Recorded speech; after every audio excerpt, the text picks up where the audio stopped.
Welcome back to our series of Decoding Income Tax Act 2025. I am CA Manjit Anjana, your guide for Income Tax Act 2025. दोस्तों last time जो video में हमने आपको explain किया था कि अभी इनकम टैक्स एक्ट 2025 आ चुका है और हम आपको सेक्शन बाय सेक्शन एक्सप्लेन और सिंप्लीफाई वे में एक्सप्लेन करने की कोशिश करेंगे ताकि आप इसको ज़्यादा से ज़्यादा फायदा उठा सके। उसी की कंटिन्यूटी में अब मैं आपको एक्सप्लेन करने वाला हूँ सेक्शन नंबर 2 जो कि है डेफिनेशन से रिलेटेड। वैसे तो सेक्शन नंबर 2 में 112 डेफिनेशंस हैं, लेकिन हम सिर्फ यहाँ पर उसी को एक्सप्लेन करने की कोशिश करेंगे जो कि आपके general day to day use में आती है, चाहे वो किसी बिजनेसमैन के लिए या नॉन बिजनेसमैन इंडिविजुअल के लिए है। उसी में एक डेफिनेशन है एग्रीकल्चर इनकम। आपने एग्रीकल्चर इनकम के बारे में बहुत बार सुना होगा और एक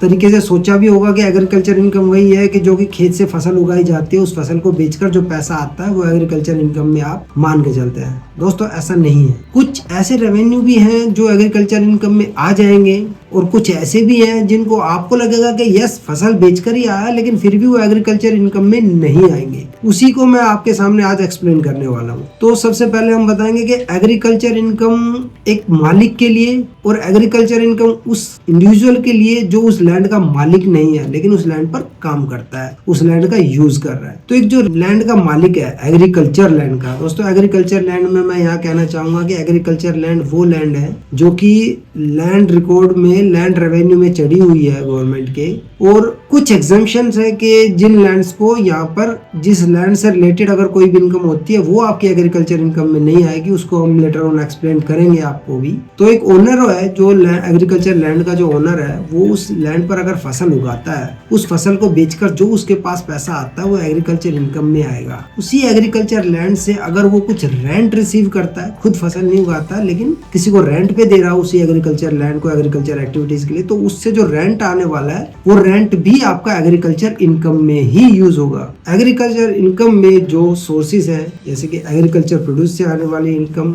या उसको कल्टीवेट करने वाला पर्सन जो कि एग्रीकल्चर लैंड का ओनर नहीं है वो उसको कल्टीवेट करने के लिए आपसे कोई रेंट लेता है या रेंट ना लेने के एवज में फसल ही लेता है, रेंट इन काइंड, तो वो जो इनकम है और वो जो फसल आप उसको देने वाले हो जो कि मार्केट में सेलेबल है उसको भी एग्रीकल्चर इनकम में कंसीडर किया जाएगा उस पर्सन के लिए जिसने वो रेंट रिसीव किया है। साइड बाय साइड अगर वो पर्सन उसी प्रोड्यूस को मार्केट में बेच देता है तो उससे जो रेवेन्यू आने वाला उसको भी वो दैट पर्सन जो रेंट रिसीवर ऑफ रेंट है वो उसको अपनी एग्रीकल्चर इनकम में कंसीडर कर सकता है। उसके अलावा दोस्तों मैं आपको बताना चाहूंगा कि अगर कोई बिल्डिंग है जो कि उसी एग्रीकल्चर लैंड के अंदर है या उसके बिल्कुल पास है और जिसका यूज किस लिए किया जा रहा है कि वो जो कल्टीवेटर है रिसीवर ऑफ रेंट जो उस पर काम करने वाला है उस बिल्डिंग में वो रह रहा है या उस बिल्डिंग को उसी एग्रीकल्चर प्रोड्यूस को स्टोर करने के लिए किसी पर्पज से यूज कर रहा है, तो उस बिल्डिंग से भी अगर कोई रेंट आता है तो वो भी एग्रीकल्चर इनकम के दायरे में ही रहने वाला है। उसके अलावा दोस्तों अगर आप नर्सरी में जो